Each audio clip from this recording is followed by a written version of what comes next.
very much, Madam Chair. Though you have refused to introduce me, you know me very well. And I think 90% of people here know me. If you read Pharmaceutical Journal of Kenya, you must know Jennifer Orwa. And you know, these are days of knowledge. So if you don't want to get knowledge from what your peers are doing, then don't read PSK. If you don't PJK, and if you don't want to share knowledge, because these days we need to share our knowledge, let's not keep it in our cocoons. Please submit your publications to PJK. I have actually seen a lot of research work presented here, but if we ask for manuscripts for publication, we shy away. Start at home. I know the university, Professor Kibwage, would like you to publish in Nature. But you know, how many of us Kenyans access Nature? If you want to share information, please publish in PJK. I hope that was not taken out of my time, because I'm working for our society. I will take a very short time because most of the points I have in my slide have already been discussed in detail. So I don't need to spend more time on it, but I'm just going to wrap up. And you know, sometimes if you stress something so much, we believe that is, you will get expertise in it. Like you can tell a lie 101 times until almost it becomes true. This should be the same of the practice. If we practice the same thing severally, we become experts at it, and I think we will be able to change our practice. Bridging the gap. In fact, I wanted to say bridging the no-do gap. We know it all. All the presentations here have alluded to how the pharmacists really do have the capacity to get involved in the attainment of universal health coverage. But why are we not there? We are the missing link. But why are we missing? Mostly it's because of us. In fact, I was just talking to Professor Ndemo after the last presentation. Then I say,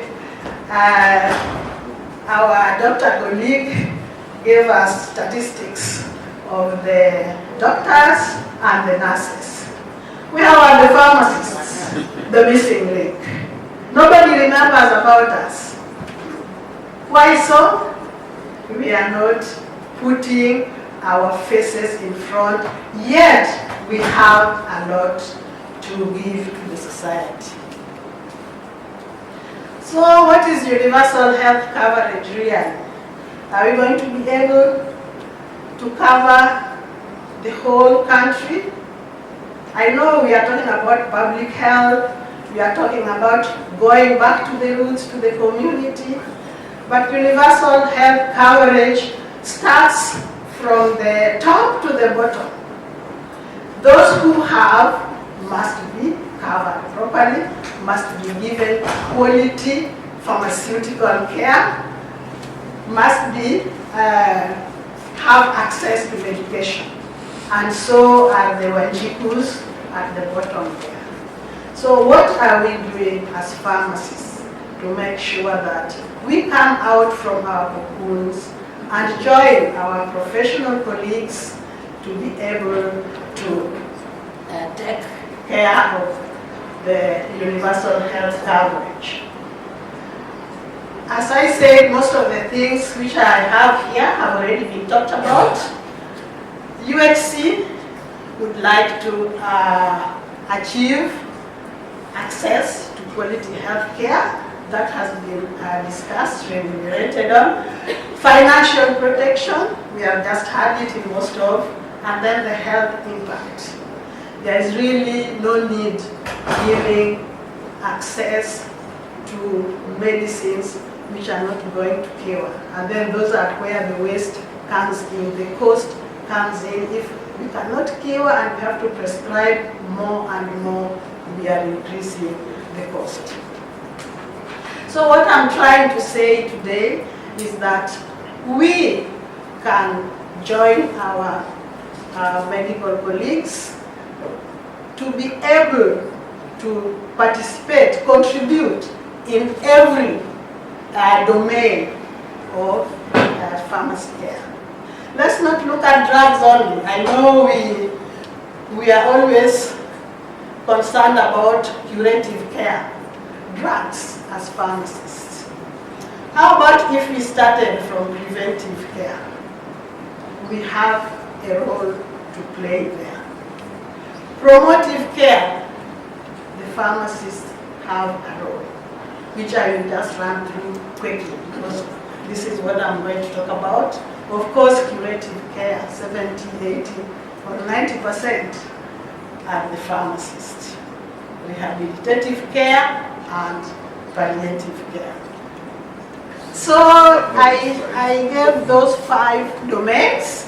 If I just start with the preventive care, what is the role of the pharmacist in preventive care? We know that we have had quite a bit how medicine is now evolving to patient-centered and is focusing on preventive care.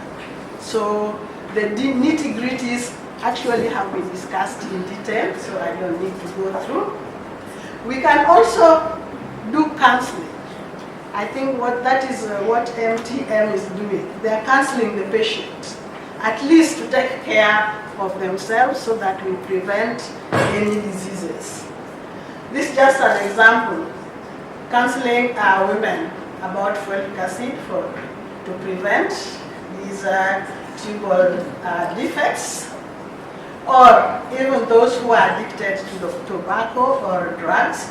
We can actually help them to stop the addiction so that their addiction does not lead to disease conditions. The pharmacists are also able to screen for risk of some disease conditions so that we are able to help the patient not to go to curative, not to go to medicines.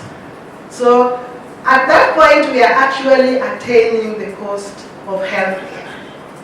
So we have a very major role in preventive. How about promotive? We normally talk about also counseling people. You have maybe cancer patients. You want to help them to live a healthy life so that they don't progress. We have community pharmacies. They are really well placed, and we have had that in most of the presentations today. But you need to be aware of the problems underlying those lifestyle diseases, the diet, and you need to be ready to raise this to your patients. And that is why you need a room for consultation, not over the counter. You need to have also communication skills. Of course, who else can tell the patients about how they can use medication? We have already seen you can have quality medicines, you could access it, you dispense it well, but if the patient is not going to use it properly, then what's the health impact? I've talked about tobacco use. I've talked about helping to discourage people to drink during pregnancy. You can also talk about prevention control and generally all other problems, even family planning, even these other diseases. We can always help our patients to be able to contain them. This is where we always talk about 80%, and we are the experts in drugs. So, are we able to avail this medication? Are we able to access essential medicines? We need to ensure that there is access, affordability, and appropriate use of medicines. We have heard about drug supply chain. If we don't select, procure, and distribute appropriately, they will not be accessible to anyone. Medication management, we have had all that. Adherence. If you dispense and the patient goes home, does not adhere to the scheduling, you will not be helping. How about in rehabilitative care? We know there are some rehabilitative care facilities where the pharmacists need to take part in the drug distribution process and also provide some clinical services, patient education, drug therapy monitoring. They also receive some referrals, and also the physicians will consult the pharmacist on how best to take care of those patients. The pharmacist's role as an integrated member of the healthcare team. We are not saying now you work on your own, but you need to integrate the services with the healthcare team so that we are able to reduce unnecessary medication use. Next. Palliative care. We know that patient-centered, we have already talked about it, family-centered approach, and the main goal really is to maximize quality of life, and this can be done by the pharmacist. You can do administrative role, provide policies and procedures. You can do consultative role for best practices. You can actually also do advanced clinical practice, medication therapy, pain, and all those consultations where the pharmacist is needed. And all these will reduce healthcare. That is what universal health coverage is talking about. Financial protection. So how do we do this? Go to the next slide. The problem, as we have had all along, is money spent on medicines and managing medication-related problems continues to grow. We have high prevalence of medication errors, we have just had that, inappropriate prescribing, and adverse drug events. All these actually lead to increase in medication or health coverage, because you have to pay a lot of money trying to treat adverse drug events. You spend a lot of money because you have done medication errors, and there are repercussions to this. You may need to escalate treatment, and this is going to raise the cost. So because we have always said our expertise, we need to employ our expertise to be able to resolve, detect, and prevent these medication errors. And of course, this is a big opportunity for pharmacists to be able to impact on healthcare costs. I've talked about adherence, appropriate use, and management of minor ailments. We can help because you had said the first call for the patient, the first and the last call is normally the pharmacist. So if you can manage those minor ailments but do referral, it will be helpful. Of course, drugs are manufactured by pharmaceutical industries, and there we have the pharmacists. Research, development, and innovation, very important. The pharmacists should be able to help. Pharmacoeconomics, this is a study which normally is done by the pharmacist. They inform pharmacotherapy decisions so that you individualize the treatment and make sure what is given to the patient is what they need.